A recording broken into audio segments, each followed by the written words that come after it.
Sir ಇವತ್ತು CM ಸಭೆ ಇದೆ ಬಾಣಂತಿ ಸಾವು ಹೌದು ಸರ್, ಮುಖ್ಯಮಂತ್ರಿಯವರು ಕೂಡ ಇದನ್ನು ಕರೆದಿದ್ದಾರೆ. ಅಲ್ಲಿ ಎಲ್ಲ ವಿಷಯಗಳನ್ನ ಅಲ್ಲೂ ಚರ್ಚೆ ಮಾಡ್ತೀವಿ. ಇದುವರೆಗೂ ಏನೇನಾಗಿದೆ, ಘಟನೆಗಳಾಗೋದಕ್ಕೆ ಏನೇನು ಕಾರಣ ಮತ್ತು ಆ ವಿಷಯದ ಬಗ್ಗೆ ಎಲ್ಲ ಚರ್ಚೆ ಮಾಡ್ತೀವಿ. ಮತ್ತು ಮುಂದಿನ ಕ್ರಮದ ಬಗ್ಗೆ ಕೂಡ ಅಲ್ಲಿ ಚರ್ಚೆ ಮಾಡ್ತೀವಿ. ಅಧಿಕೃತವಾಗಿ ಆಗಿಲ್ಲ. ಅದಕ್ಕೆ ನಮಗೆ ಶಂಕೆ ಇರೋದ್ರಿಂದ ಮತ್ತೆ ಅದನ್ನು ಟೆಸ್ಟ್ ಕಳಿಸಿದ್ದೀವಿ. ಯಾಕಂದರೆ ಹಿಂದೆ ಇದೇ ಫ್ಲೂಯಿಡ್ ಏನಿದೆ, ರಿಂಗರ್ ಲ್ಯಾಕ್ಟೇಟ್ ಅಂತ ಏನು ಹೇಳ್ತೀವಿ, ಐ ವಿ ಫ್ಲೂಯಿಡ್ಡು, ಇದರ ಬಗ್ಗೆ ಹಿಂದೆ ಅನುಮಾನಗಳು ಬಂದಾಗ ನಾವು ಟೆಸ್ಟ್ ಮಾಡಿಸಿ ಅದರಲ್ಲಿ ಒಂದು ಕೆಲವು ಸ್ಯಾಂಪಲ್ಸಲ್ಲಿ ಅದು ರಿಜೆಕ್ಟ್ ಆಗೋದು, ನೆಗೆಟಿವ್ ಬಂದಿತ್ತು, ಸರಿ ಇಲ್ಲ ಅಂತ. ಆಮೇಲೆ ಮತ್ತೆ ಅದನ್ನು ಅವರು ಈ CDL ಕೋಲ್ಕತ್ತಾ ಲ್ಯಾಬ್ ಇದೆ, ಅಲ್ಲಿ ಕಳಿಸಿದ್ರು. ಅಲ್ಲಿ ಉಪಯೋಗ ಮಾಡಬಹುದು ಅಂತಲೂ ಕೂಡ ಕಳಿಸಿದ್ರು. ಅದ ನಂತರ ಒಂದು ಟೆಕ್ನಿಕಲ್ ಕಮಿಟಿ ಎಲ್ಲ ಮಾಡಿ ಅದನ್ನೆಲ್ಲ ಮತ್ತೊಮ್ಮೆ ಅದನ್ನೆಲ್ಲ ಟೆಸ್ಟ್ ಮಾಡಿಸಿ ಯಾವ್ದು ಸರಿಯಾಗಿತ್ತು ಅದನ್ನು ಉಪಯೋಗ ಮಾಡೋದು ಕೂಡ ಅವಕಾಶ ಕೊಟ್ಟಿದ್ದರು. ಈಗ ಇದರಲ್ಲಿ ಈ ಬ್ಯಾಚಲ್ಲಿ ಏನಾದರೂ ಈಗ ಅಲ್ಲಿನ ಉಪಯೋಗ ಮಾಡಿದರೆ ಅದ್ರಲ್ಲಿ ಏನಾದರೂ ನೆಗೆಟಿವ್ ಇದೆಯಾ ಅಥವಾ ಸರಿ ಇಲ್ವಾ ಅಂತ ಏನಾದರೂ ಅಂತ ಅದರ ಒಂದು ಕ್ವಾಲಿಟಿ ಬಗ್ಗೆ ನೋಡ್ತಕ್ಕಂಥದ್ದು ಮುಖ್ಯ ಆಗಿದೆ. ಅದನ್ನೀಗ ಕಳಿಸಿದ್ದೀವಿ. ಅಲ್ಲಿ ಒಂದು ಅನರೋಬಿಕ್ ಟೆಸ್ಟ್ ಅಂತ ಮಾಡ್ತಾರೆ. ಅನರೋಬಿಕ್ ಟೆಸ್ಟ್ ಅಲ್ಲೇ ಮಾಡಿದ್ದಾರೆ. ಅದರಲ್ಲಿ ಅದೇನು ಸಮಸ್ಯೆ ಇಲ್ಲ ಅಂತ ಅಲ್ಲಿ ಹೇಳಿದ್ದಾರೆ. ಆದರೆ ಇನ್ನೊಂದು ಟೆಸ್ಟ್ ಅದು ಆಗಬೇಕು, ಅದಕ್ಕೆ ಕಳಿಸಿದ್ದೀವಿ. ಈಗ ಅದು ಇನ್ನೊಂದು 8-9 ದಿವಸ ಆಗ್ಬೋದು. ಅದು ಬಂದಮೇಲೆ ನಮಗೆ ಸ್ಪಷ್ಟವಾಗಿ ಗೊತ್ತಾಗುತ್ತೆ ಏನು ಕಾರಣ ಅಂತ. ಯಾಕಂದರೆ ಇದಾಗಿದ್ದ ತಕ್ಷಣ ನಮ್ಮ ಒಂದು ಟೀಮ್ನ ಕಳಿಸಿದ್ದೆ, ಒಂದು ತಜ್ಞರ ತಂಡ.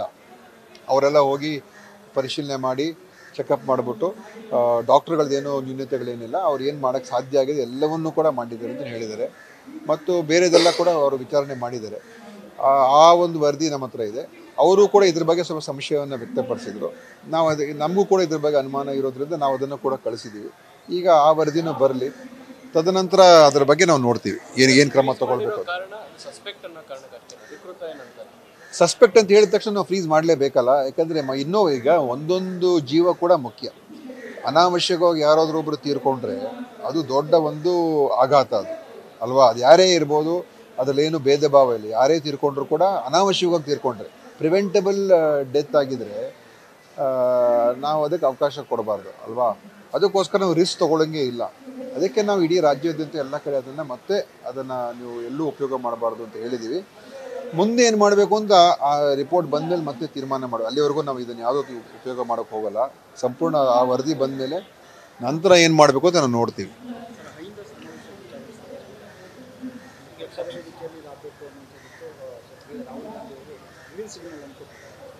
ಇಲ್ಲ, ಏನು ಸಮಸ್ಯೆ ಏನಿಲ್ಲ. ಅದು ಒಂದು ಪಕ್ಷದ ಕಾರ್ಯಕ್ರಮ ಜೊತೆಯಲ್ಲಿ ಆ ಎಲ್ಲ ಸಮಾಜದ ಒಂದು ಸಂಘಟನೆಗಳು ಕೂಡ ಕೈ ಜೋಡಿಸಿ ಮಾಡ್ತಾ ಇರ್ತಕ್ಕಂಥ ಒಂದು ಕಾರ್ಯಕ್ರಮ. ಅದು ಕಾಂಗ್ರೆಸ್ ಪಕ್ಷ ಯಾವಾಗಲೂ ಕೂಡ ಸಾಮಾಜಿಕ ನ್ಯಾಯದ ಪರವಾಗಿ ಅನೇಕ ಕೆಲಸ ಕಾರ್ಯಗಳು ಮಾಡ್ಕೊಂಡು ಬಂದಿರುವಂಥದ್ದು. ಮತ್ತು ಆ ಸಮಾಜದವರು ವಿಶೇಷವಾಗಿ ಒಂದು ಕಾರ್ಯಕ್ರಮವನ್ನು ಆಯೋಜನೆ ಮಾಡಿದಾಗ ನಮ್ಮ ಪಕ್ಷದ ಒಂದು ವೇದಿಕೆಯಲ್ಲೇ ಅದನ್ನು ಕೂಡ ಸೇರಿ ಮಾಡ್ತಾ ಇರ್ತಕ್ಕಂಥದ್ದು. ಅಧ್ಯಕ್ಷರು, ಮುಖ್ಯಮಂತ್ರಿ ಎಲ್ಲರೂ ಅಲ್ಲಿರ್ತಾರೆ. ಆ ಕಾರಣದಿಂದ ಅದು ಯಾವುದೇ ರೀತಿಯ ಅದರಲ್ಲಿ ಕೆಲವರೆಲ್ಲ ಅದನ್ನು ಏನೋ ಒಂದು ರಾಜಕೀಯ ಉದ್ದೇಶದಿಂದ ಅದನ್ನು ರಾಜಕಾರಣ ಮಾಡೋಕೆ ಹೊರಟಿದ್ರು. ಆದರೆ ಅದು ಯಾವುದೂ ಏನಿಲ್ಲ. ಎಲ್ಲರೂ ಇರ್ತಾರೆ, ಎಲ್ಲರೂ ಒಗ್ಗಟ್ಟಾಗಿರ್ತಾರೆ. ಮತ್ತು ಆ ಒಂದು ಕಾರ್ಯಕ್ರಮ ಚೆನ್ನಾಗಾಗುತ್ತೆ. ದೊಡ್ಡ ಸಂಖ್ಯೆ ಜನ ಸೇರ್ತಾ ಇದ್ದಾರೆ. ಚಂದ್ರಶೇಖರ್ ಸ್ವಾಮೀಜಿ ಅವರಿಗೆ ನೋಟಿಸ್ ಕೊಟ್ಟಿದ್ದು ದುರುದ್ದೇಶದಿಂದ ಕೊಟ್ಟಿದೆ ಕಾಂಗ್ರೆಸ್.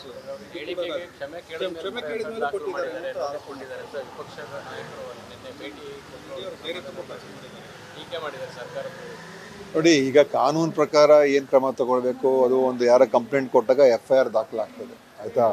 ಮತ್ತು ಕಾನೂನು ಎಲ್ರಿಗೂ ಕೂಡ ಒಂದೇ. ಸ್ವಾಮೀಜಿಯವ್ರ ಬಗ್ಗೆ ನನಗೂ ಸ್ವಾಮೀಜಿಯವ್ರ ಬಗ್ಗೆ ನನಗೂ ಕೂಡ ಗೊತ್ತಿದೆ.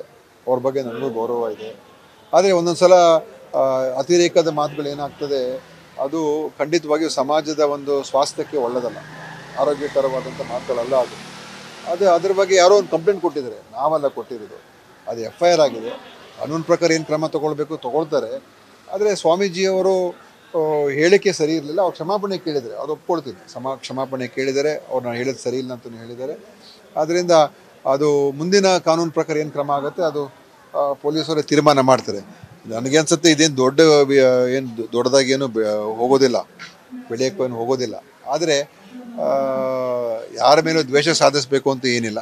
ಸ್ವಾಮೀಜಿಯವ್ರ ಬಗ್ಗೆ ನಮಗೆಲ್ಲರೂ ಕೂಡ ಅವ್ರು ಚಿರಪರಿಚಿತರು, ಗೊತ್ತಿದೆ, ಮತ್ತು ಅವರು ಒಳ್ಳೊಳ್ಳೆ ಕೆಲಸಗಳು ಮಾಡಿದ್ದಾರೆ. ಆದರೆ ಯಾರೇ ಇಂಥ ಹೇಳಿಕೆಗಳು ಕೊಡಿ, ಈಗ ನಾವು ಯಾವುದೋ ಒಂದು ಹೇಳಿಕೆ ಕೊಡ್ತೀವಿ, ಅವಾಗ ನಮ್ಮ ಮೇಲೆ ಕಂಪ್ಲೇಂಟ್ ಕೊಟ್ಟೇ ಕೊಡ್ತಾರೆ. ಸೊ ನಾವೆಲ್ಲರೂ ಈ ದೇಶದ ಪ್ರಜೆಗಳೇ ತಾನೇ.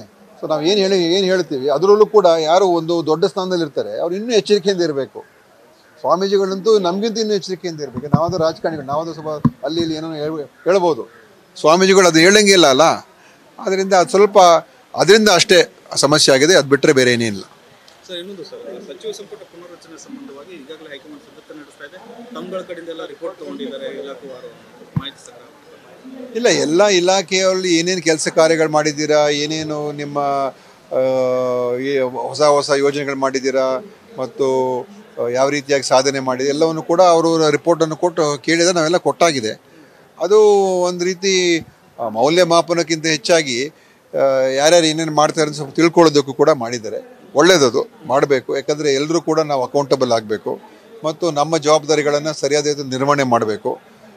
ಅದು ಖಂಡಿತ ಅದರಲ್ಲಿ ಏನು ತಪ್ಪೇನಿಲ್ಲ. ಸಚಿವ ಸಂಪುಟ ವಿಸ್ತರಣೆ ಬಗ್ಗೆ ಅದು ಮುಖ್ಯಮಂತ್ರಿಗೆ ಬಿಟ್ಟಿರುವಂಥ ವಿಷಯ. ಅವರು ಏನು ತೀರ್ಮಾನ ಮಾಡ್ತಾರೆ ಅದರ ಪ್ರಕಾರ ಹೋಗ್ತದೆ. ಹೈಕಮಾಂಡ್ ಜೊತೆ ಚರ್ಚೆ ಮಾಡ್ತಾರೆ. ಈಗ ಲೋಕಸಭಾ ಚುನಾವಣೆ ಕೂಡ ಇದರಲ್ಲಿ ಪರಿಣಾಮ ಬೀರುತ್ತಾ ಅಂತ ಸರ್? ಲೋಕಸಭಾ ಚುನಾವಣೆ ಸೋಲಿಂದು ಕೂಡ ಆ ಸಂದರ್ಭದಲ್ಲಿ ಗರಂ ಆಗಿತ್ತು ಹೈಕಮಾಂಡ್. ಅದು ಕೂಡ ಇದು ನೋಡಿ, ಲೋಕಸಭಾ ಚುನಾವಣೆಯಲ್ಲಿ ನಮಗೆ ಕಳೆದ ಲೋಕಸಭಾ ಚುನಾವಣೆಗಿಂತ ಈ ಲೋಕಸಭಾ ಚುನಾವಣೆಗೆ ಭಾಳ ಇಂಪ್ರೂವ್ಮೆಂಟ್ ಆಯಿತು. ಆದರೆ ನಮ್ಮ ನಿರೀಕ್ಷೆಯಷ್ಟು ನಾವು ಮುಟ್ಲಿಲ್ಲ ಅಷ್ಟೇ.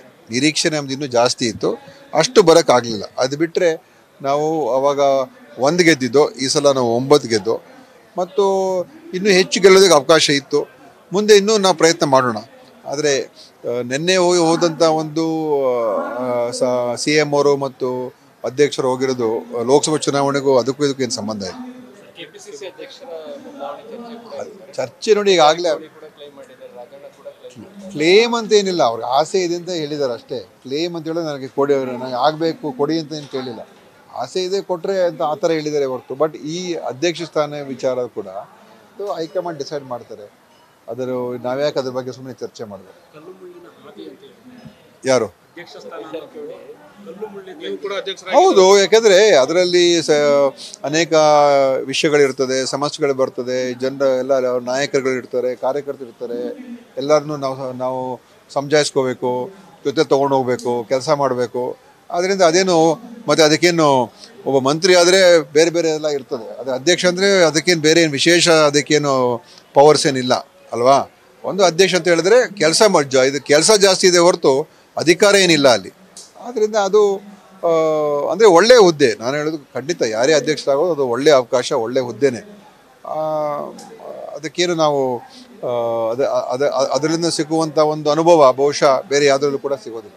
ಸರ್, ತಮ್ಮ ಹೆಸರು ಸ್ಪೀಕರ್ ಸ್ಥಾನಕ್ಕೆ ರೆಫರ್ ಆಗ್ತಾ ಇದೆ. ಅದು ನೀವೇ ಹೇಳ್ತಾ ಇರೋದಪ್ಪ, ನಮಗೆ ಗೊತ್ತಿಲ್ಲ. ನನಗೇನು ಗೊತ್ತಿಲ್ಲಪ್ಪ, ನೀವೇ ಹೇಳ್ತಾ ಇದ್ದೀರಾ. ನಮಗೇನು ಇದ್ರ ಬಗ್ಗೆ ಇದೇ ಪ್ರಥಮವಾಗಿ ಹೇಳ್ತಾ ಇರೋದು ನಾವು. ಈಗ ಅದು ಏನೇ ಇದ್ರು ಪಕ್ಷ ತೀರ್ಮಾನ ಅಂತಿಮ ತಾನೇ, ಅದ್ರ ಬಗ್ಗೆ ಎರಡು ಮಾತಿಲ್ಲ. ನ್ಯೂಸ್ ಫಸ್ಟ್, ನಿರ್ಭೀತಿಯಿಂದ ನಿಮ್ಮ ಪರವಾಗಿ.